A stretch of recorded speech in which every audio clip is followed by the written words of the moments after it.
And let's start with Manchester United, because today, especially, there were so many rumors about Aurélien Tchouaméni and a possible signing for United from Real Madrid.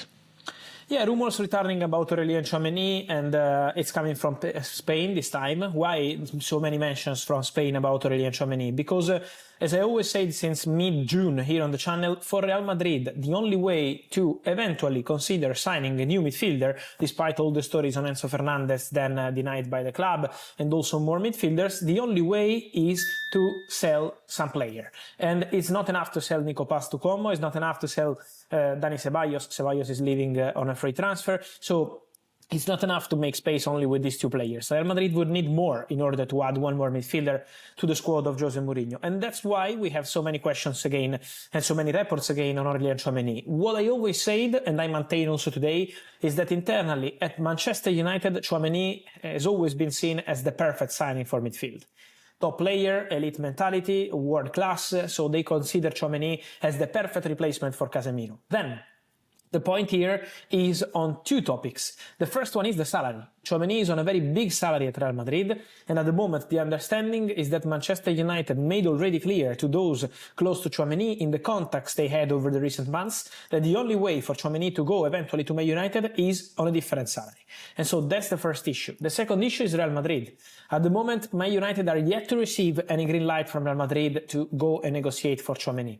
At the moment, they are not receiving any sort of message from Real Madrid like, okay, let's sit at the table and try reach an agreement. So the question is, could be the dream signing for Man United, for sure. He's a player they like, they love, but at the same time, the Tchouaméni situation could be complicated because of the salary and what Real Madrid decide. So the first step has to be Real Madrid to say to Man United, okay, we can sell the player. So we have to be patient, but for sure the appreciation is confirmed, and what I've always been mentioning here on the channel.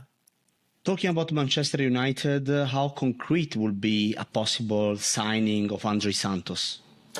André Santos is a possibility for Man United as well. Obviously, completely different profile of player. Don't forget that Man United are busy with midfielders, so we have to wait for the verdict on Ederson medical. Then Man United will have to decide on midfield in general after the injury of Manuel Ugarte. For André Santos, they had a contact with the agent of the player, and it's not the first contact, because it's something that started a long time ago. In February and in March, Man United had two meetings with Giuliano Bertolucci, the Brazilian agent who represents André Santos. So there is a good feedback between Man United and André Santos. He's a possibility.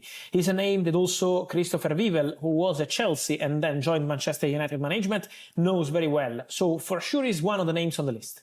At the moment, Chelsea are yet to receive any bid from Manchester United, but he's one of the names on the list at Man United, and I can confirm what I was saying yesterday.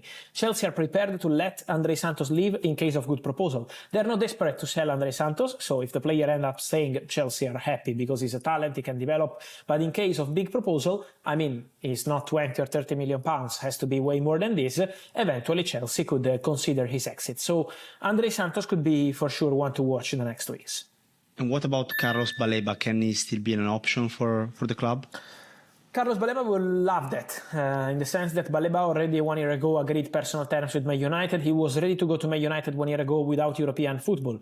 So imagine how much he would like to go to United. But at the moment, Baleba and his agents are yet to receive any fresh message from Manchester United. So while for Tchouaméni is a name always discussed internally, while André Santos is a player that they discussed with his agents and is a target in the sense of being in the list, for Baleba at the moment, Man United are aware of the player desire. He would be super keen on joining Manchester United, but at the moment United have not returned with an approach or a proposal to Brighton. So at the moment the Baleba topic, I think it's a little bit cold. Then if the big topics, the big names and negotiations collapse, let's see eventually what happens. But at the moment it's just player big desire, but at the moment that's it.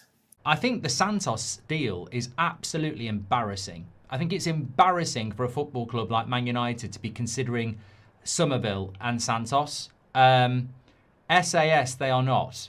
They are average players. They are Everton signings. They are maybe Newcastle signings. These are not the signings of a club that finishes third that wants to compete for the Premier League or the Champions League. These are papering the cracks. These are chances. These are bullshit signings from a bullshit board who increasingly look like their main aim is to lie to you, so you buy the kit, you buy the season tickets, so they can finish in the top 5 and build a stadium for 5 years and not actually spend any money. This is like spending money on average. This is not ambitious. This is not about winning titles. This is about average. This is about 5th place. I was stunned last night when I was doing, and I want to talk about the Tchouameni bid as well, but I don't want to double bang you with, you know, potential updates. I was doing the watch along for England last night, and a Chelsea fan, Max, he's a big fan of That's Football. I don't think he comes on United Stand. Chelsea fan on That's Football, been on there for years. And he said, if we sold you, his line was, do you think we can get Tchouameni or Wharton? And I thought it was a United fan, and I was like, oh, I don't really know. I mean, I think they're difficult deals. And he went, no, I'm a Chelsea fan. I mean, if you buy Santos, do you think we can get Wharton or Tchouameni? And it really resonated with me. It really resonated with me that if we give... And look, Chelsea put Garnacho for sale. Ben Jacobs put it out earlier. Chelsea have put Garnacho up for sale, right? What a stupid, stupid idea it would be to give them the £40 million back so they can go and buy Tchouameni or Wharton. And that's the scary thing that people don't figure out.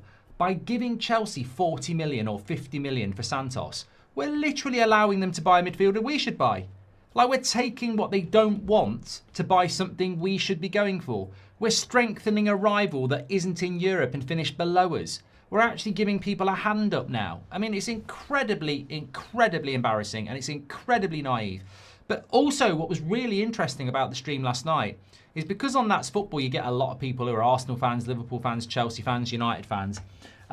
We were talking about Santos, and the general consensus was, about a year ago, they felt like he might be a really good player. But the concerns about him are, he seems a little bit lightweight for the Premier League, he's quite inconsistent, and he's not as good as Lavia, who's injured all the time. And I'm like, Man United need to be signing Andersons, Tonali's, you know, Tchouameni's, you know, Bruno Guimaraes, maybe, you know, Alex Scott, starters who are performing that are good players. We don't need to be buying a fucking Chelsea bench player with potential for 50 million quid. It's embarrassing. It's really embarrassing. And, you know, you can fall for the spin of, oh, yeah, this is a great deal for United, this, that, and the other. It's a shit deal. And it's not the lad's fault. If we sign him, I hope it works out. I really, really do.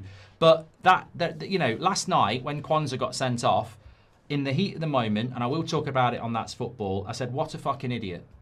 I tweeted it. I said, what a fucking idiot.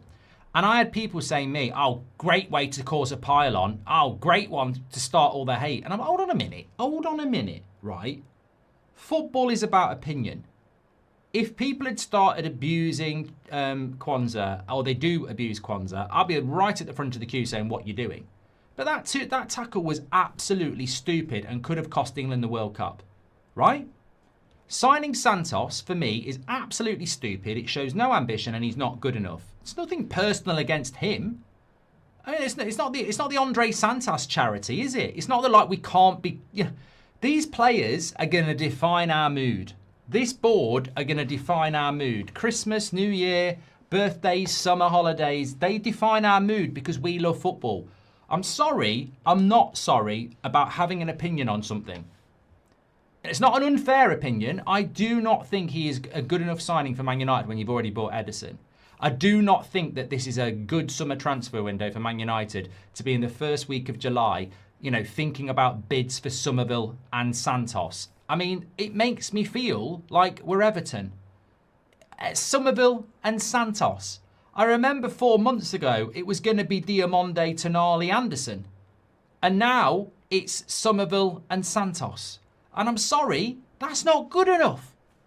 And if United get it right, I don't know how they do get it right. Because if somebody says to me, well, their data, but the data said Fernandes, the data said Tonali, the data said Anderson, the data said Semenyo, the data said Diamonde. Even the data is telling us that Santos and Somerville are options D, E and F. So what we're basically saying is, let's sign Santos. And let's all admit it's a plan E signing, and let's all get on our knees and pray and hope it works. And that's my issue with it. United can't polish this turd. And the turd is, not the player, the turd is Here we are again, gambling on a lower option because we've messed everything else up. And that's my argument with anybody saying, but he's a good player. He's a good player. Man United even don't think he's a good player. Man United didn't even have him in their top 5 candidates. This is the problem. We're buying option 6, 7, 8 now.